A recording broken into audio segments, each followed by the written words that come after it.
The Atlanta Braves have activated Ha-Seong Kim off the injured list and will have him tonight as they take on the Cubs. Let's talk about it.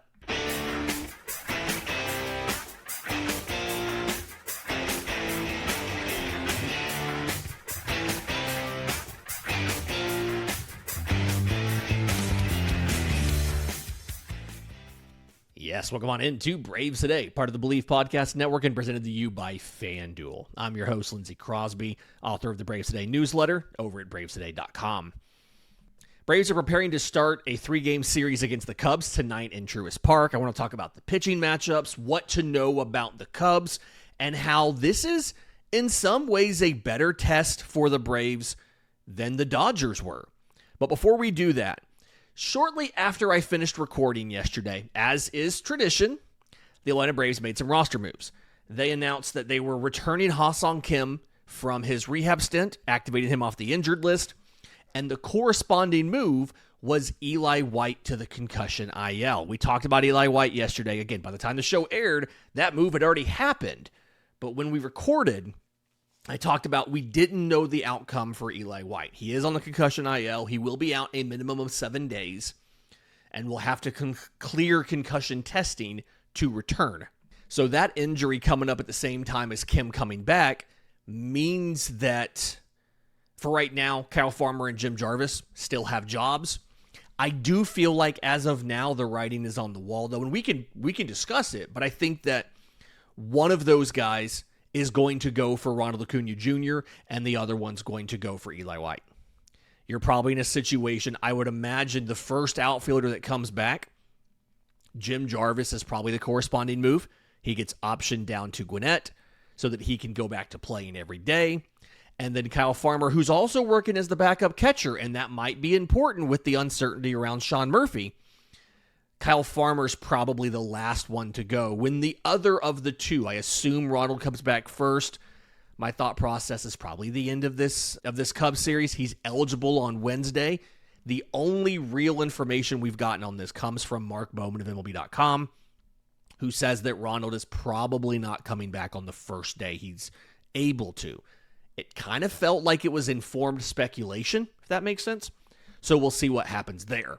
But let's talk about Ha-Seong Kim. Let's talk about what the Braves can expect from him when he's fully healthy, what you saw last year, and how he can adjust that game a little bit this season.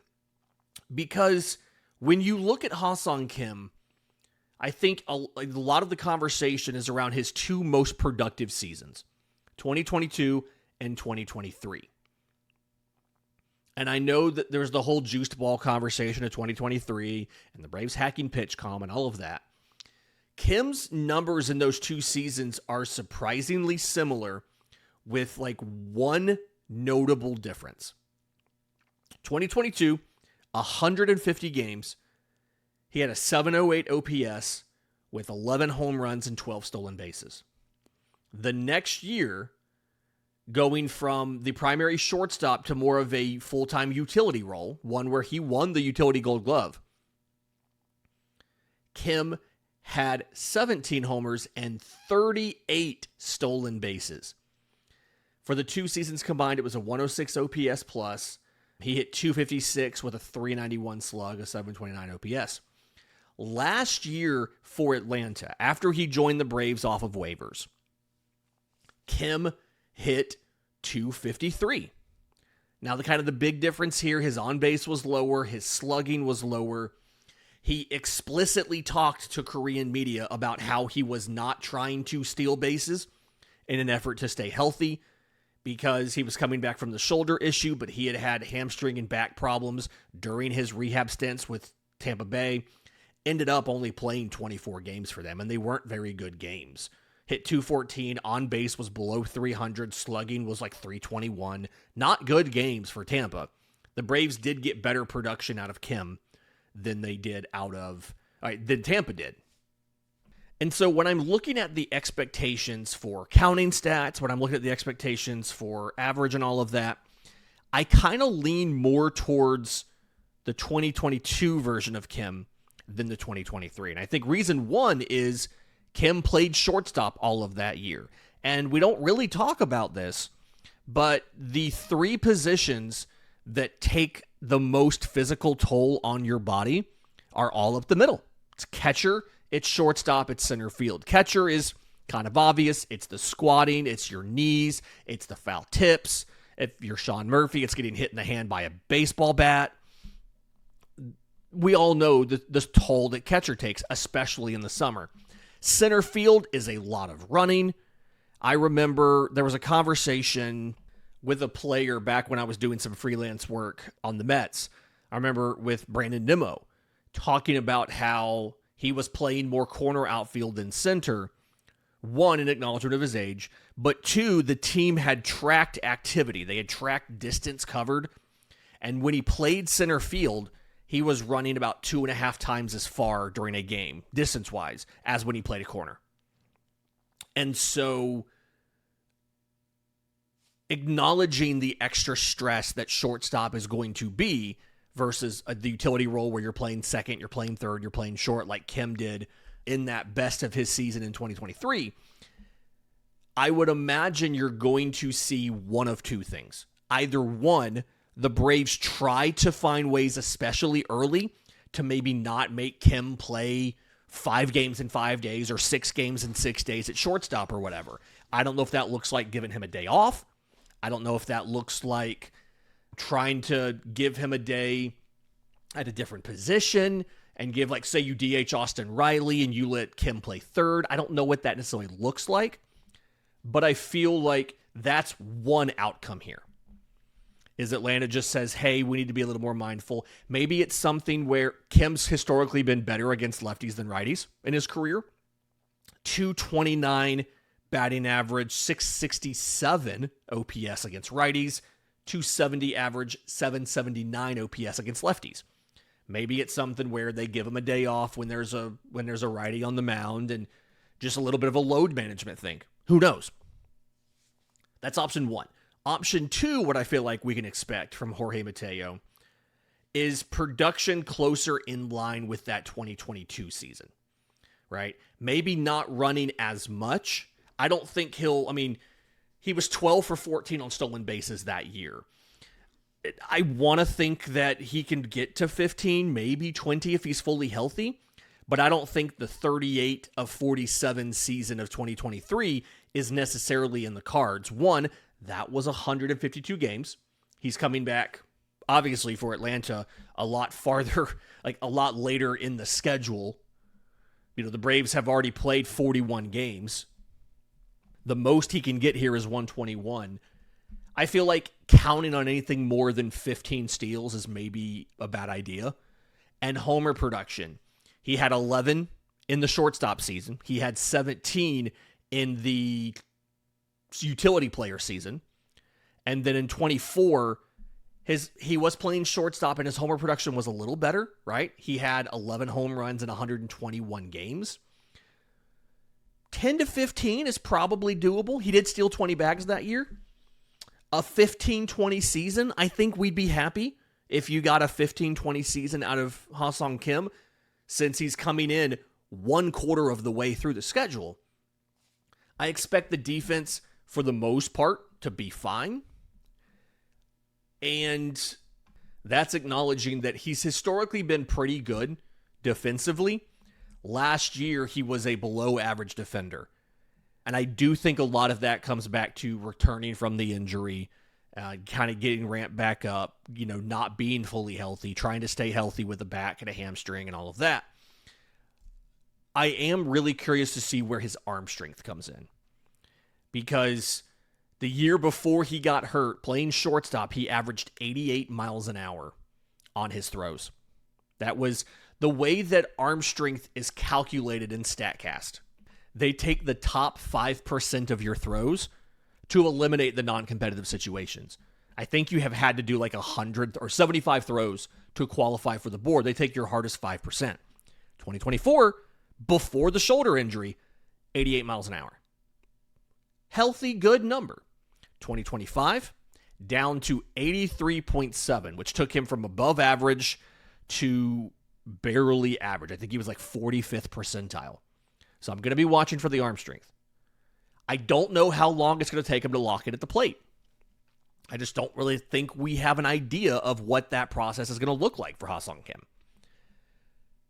The real loser here in this whole scenario is Jorge Mateo. Because Jorge Mateo historically has not been a great hitter, but right now his offensive stats are very good. He's hitting .309 with an .800 OPS. StatCast says his expected batting average is like .261, which is still not bad. Still pretty good for him. Sprint speed, 100th percentile. It's him and Eli White, top of the league. Range is still really good. His chase rate's awful. His whiff rate's awful. His strikeout rate's awful. This is a regression candidate. He is one of those guys that this looks really good and you want to keep playing him. And the more you play him, the more this sample starts to stabilize, these stats are going to start to come back. He's the big loser here because he's been playing shortstop. He can play outfield. He has, doing math in my head real quick, he has just over 302 outfield innings in his career. Most of those, 193, are in center, but he's got like 61 in left and 50 in right. So with Eli White out, with Ronald Acuna Jr. out, your outfield is some combination of Mike Yastrzemski, Michael Harris, Mauricio Dubon, and Jorge Mateo is your fourth outfielder. And in this Cubs series coming up, you face a lefty. And you're either just going to have to roll with Yastrzemski, or you're going to have to put Jorge Mateo in the outfield in place of Yastrzemski. Really curious to see what they do. Again, Ronald is eligible to come back by that game 2. Maybe they do. Maybe Mark Webber was wrong. Maybe they do bring him back so that they don't have to play Mike Yastrzemski versus a lefty. Speaking of, in just a minute, let's go over that series, those pitching matchups, and what you need to know about the Cubs. We'll do that next, right here on Braves Today. Hey, Braves fans, if you've ever dreamt of going on the ultimate baseball road trip, this one's for you. Grand Slam Getaways offers bucket list baseball bus trips designed for fans who love the game and want to travel in style. All these trips depart from Atlanta include field-level tickets, 3-star hotels, daily breakfast, and a full slate of ballparks and other activities.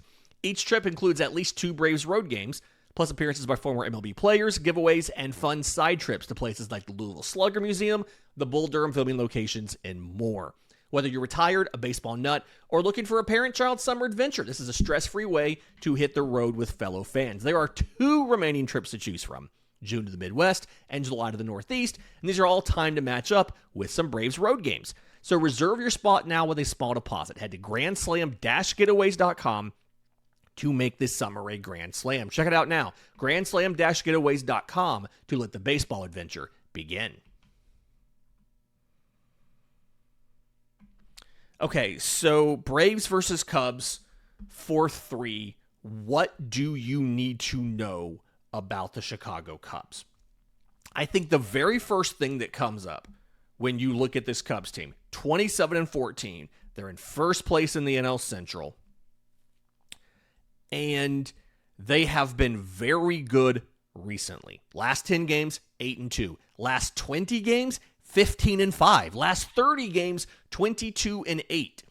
By the way, our record the last 30 games, 22-8. They are 1 game behind us for best record in the National League. Now, some of what the Cubs have done to build this is they have been amazing at home. They are 18-5 in Wrigley Field. They've also played a lot of home games. We're only 12-6 at home. We've only played 18 home games. They have as many home wins as we've played home games. On the road, though, the Cubs are 9-9. And I don't necessarily know exactly what this is. I don't think a ton of this is ballpark related. I think this is just when you look at this offense. They score a lot of runs, and for some reason on the road, it hasn't translated in that smaller sample size. So when you look at runs scored, Atlanta leads baseball entering Monday's action at 228 runs. The Cubs are tied for third at 215. So right there. Now, the way that they come about this is interesting, right? Braves are second in home runs at 57. Cubs are at 51, which has them tied for sixth with the White Sox, actually, of all teams. The Chicago White Sox. You combine Colson Montgomery and Munetaka Murakami, and they're just cranking bombs in Chicago, south side of Chicago. But this is a high-contact, low-whiff team. The Cubs are batting .252, fifth best average in baseball. Fun fact, the Braves have the best average in baseball at .270. When you look at fewest strikeouts, Cubs are better than average. Braves are also kind of right there with them. These teams they're actually a little bit similar. Stolen bases, both these teams aren't great in stolen bases. They're in the 20s. Cubs are at 27. I think the league average is like 28. Braves are at 21. And the thing that I'm concerned about in this series, and I say concerned loosely, I'm not like panicking about this, but the thing that I think about that could make this Cubs series different from a lot of the other ones is one of the things we've discussed about the Braves is they've been really good at working counts, taking pitches, drawing walks, getting into your bullpen early. And they're not striking out an excessive amount. They're putting balls in play, and they're making your defense work. The problem with that strategy is the Chicago Cubs have the best defense in baseball. The only thing that's dragging them down and keeping them from running away with the defensive ratings is behind the plate. They're a little bit negative behind the plate as far as run value. You know, the combination of, I think it's Carson Kelly and Miguel Amaya, I believe. I need to go check that real quick. -2. But outside of that, they have some of the best defenders in baseball at their respective positions. The number one player in fielding run value in all of Major League Baseball is Cubs center fielder Pete Crow Armstrong, +9. He has phenomenal range. I was lucky enough, I was doing the Locked On MLB Prospects podcast when he was a prospect. And I was lucky enough to catch him live. And this sounds dramatic, and just stick with me here. His center field defense, when he is on, it is the best center field defense I have seen in person since Andrew Jones.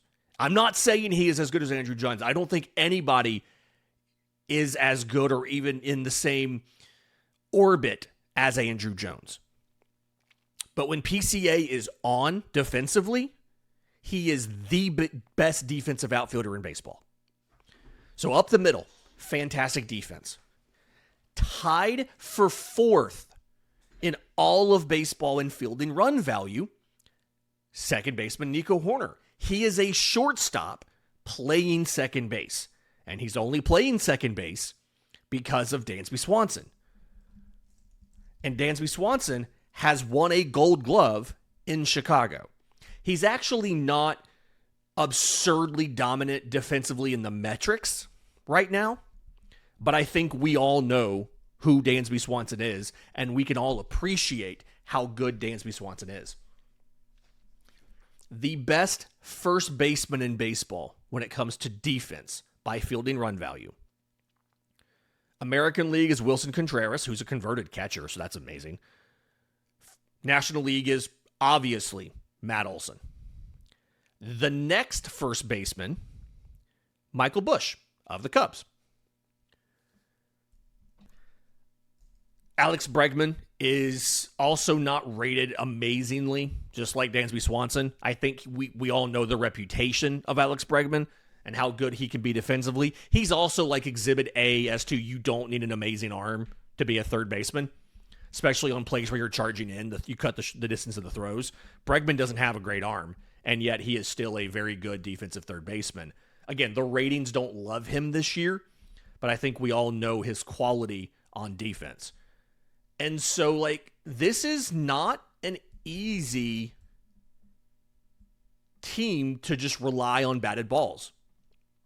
And so that's going to make this matchup tough. I think that's You're going to hear a lot about their pitching staff, and we're going to get to that. You're going to hear a lot about how good their offense is and the injuries to their bullpen and all of that. I think the thing that you might not hear a ton about on the broadcast or written in previews that should probably be discussed is how good their defense is. Heck, Ian Happ and Seiya Suzuki in the corner outfield, they are both above average defenders. Literally the only player that's qualified on these defensive leaderboards that is a negative defender is catcher Carson Kelly. He's at -1 fielding run value. Miguel Amaya is at 0. Everybody else is positive. And again, Pete Crow Armstrong is the best in baseball, and Nico Horner's top 10, and Michael Busch is number 3 at his position. So it feels like this has the capacity to be a low-scoring game. It's entirely realistic that this game comes down to, 1, who can make the defensive plays, and 2, who can have the random variance of where your batted ball goes work in their favor. Can you get the ball in play and it's not directly to a fielder, or it's not in range for Nico to run it down or for PCA to run it down, right? Flip side, if you were curious about this, the Braves have 6 everyday players, somewhat every day, I'll get there in a second, who are all plus positives on fielding run value. Olsen and Harris are tied for the team lead. Mauricio Dubon is right behind them, having played 4 different positions. He does have 6 innings at third base, remember? Mike Yastrzemski is somehow positive at +2, which doesn't match what we've seen, the notable missteps that we've seen from Mike Yastrzemski, but there you go. Jorge Mateo is also +2, having only played shortstop so far. Ronald Acuna Jr. is at 0, which is an improvement for Ronald Acuna Jr. Usually defensive metrics don't like him. Drake Baldwin is at -1. That comes back to his throwing. Eli White is at -1, and Austin Riley is at -2.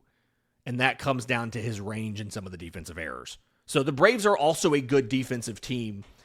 And the guys that are not additive to the defense, right? Ronald Acuna Jr. is not adding to the defense on the metrics. We still think he is. Eli White, they won't be in this series. They won't be impacting the series. They won't be available. When you look at the pitching staffs, this is an area where it's easier to see the advantage the Braves should have in this series, both in the rotation and in the bullpen. We'll break that down next right here on Braves Today. When it comes to the pitching matchups here, and I'm going to get to the individual matchups for the starters in just a second. Atlanta's ERA is 3.14. Entering play on Monday, which the Braves are off, but the Yankees are not, the Braves are tied with the Yankees for best ERA in baseball. The Cubs are at 3.81, which, believe it or not, feels like a really big difference. It drops them all the way to 9th. There are only 5 teams below 3.50 in ERA. And then you get there, and then by the time you get to number 13, you're already in the 4s. League average, by the way, league average ERA for a pitching staff as a whole is 4.11. So again, Braves are a full run better than the league on average. But it really does feel like this is wildly distributed differently for these two teams. Atlanta's rotation is the 2nd best in baseball by WAR. The Chicago Cubs is the 4th worst by WAR.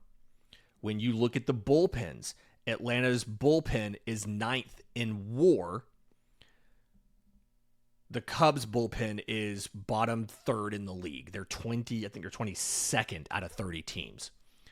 And a lot of this comes down to injuries for Chicago. Atlanta has a back 4 that you can different levels of confidence in, right? Raisel Iglesias, Robert Suarez, I think we're all confident there. Dylan Lee, I'm pretty convinced can do no wrong this season. He got it all out of the system last year. Tyler Kinley's had some notable issues recently. I wrote about this on Monday morning on Braves Today about how this is more of a sample size issue than I think it actually is Kinley being bad now. He's had a couple bad locations. Yes, those will happen to everybody, but just about every single one of them has been taken advantage of to the max. Like, looking at all of the under the hood stuff, it feels like Tyler Kinley is more bad luck. And right now, the Braves, the only reliever that they were actually expecting to have this year that they're out is Dylan Dodd. The Cubs, by comparison, have kind of had some of the rotation issues the Braves have had. They lost Cade Horton to Tommy John surgery. He's down. Justin Steele had elbow surgery. He had like a UCL revision repair, so that's his second, in April of last year, and he had a setback on his rehab.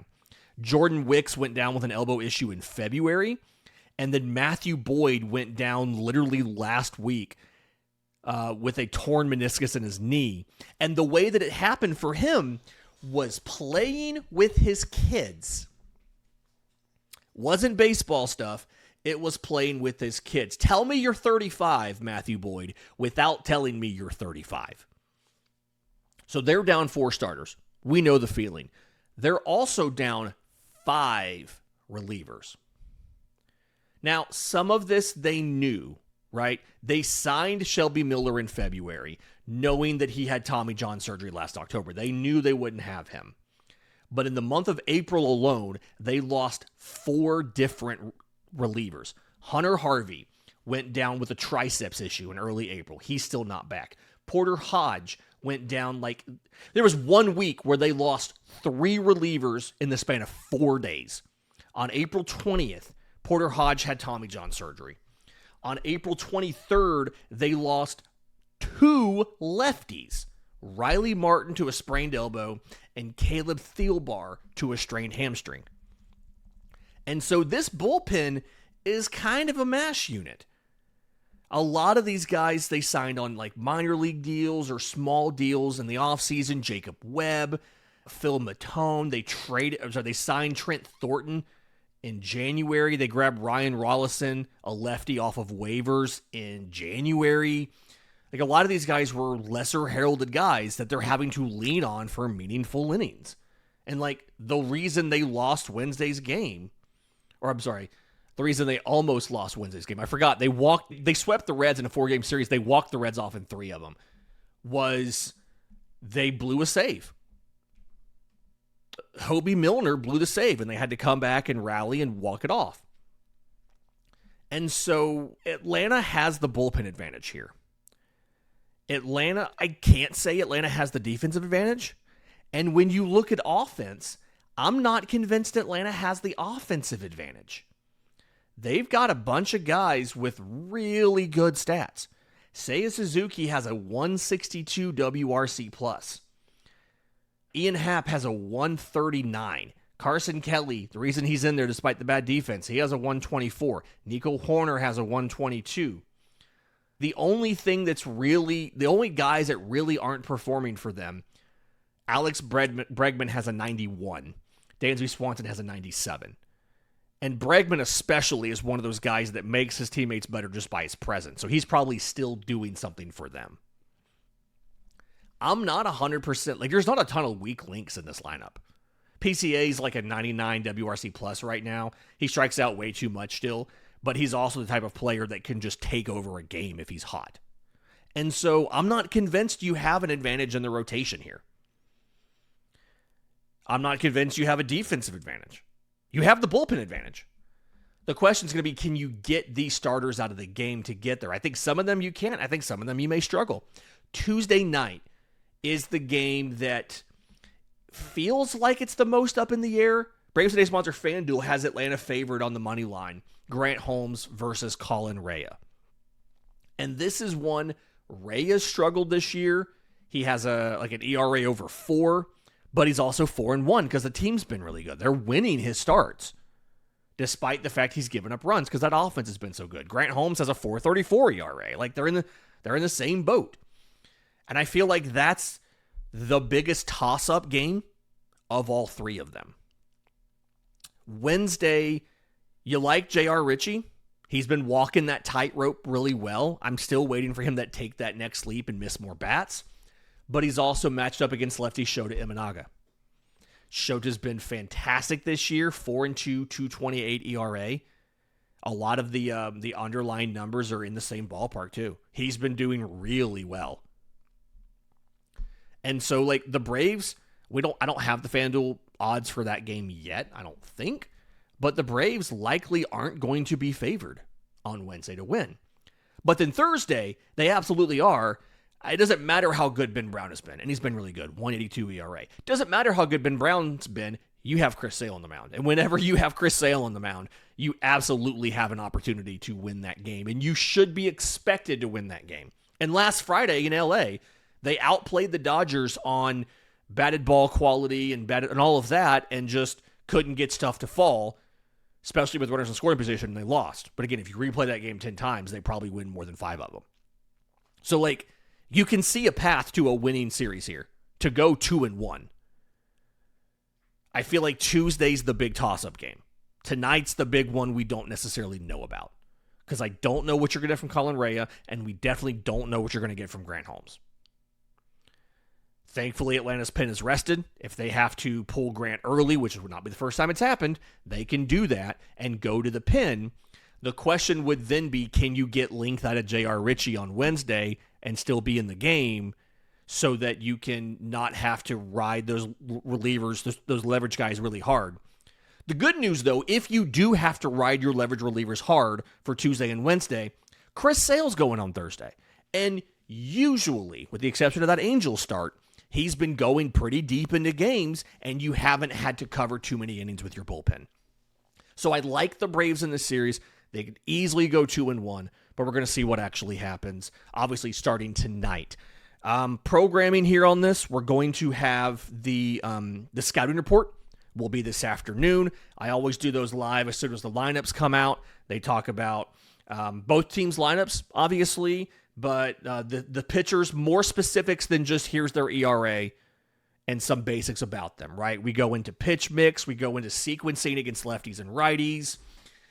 We go into a detailed look at the bullpen, who's up, who should be up, who should be down. I haven't obviously talked to the managers about this, but educated guesses based on pitch counts and usage in the last couple days and all of that. So make sure you're subscribed to Braves Today. It's a written newsletter that comes out. It's also a live YouTube stream that comes out, and it drops an audio soon after the live stream finishes.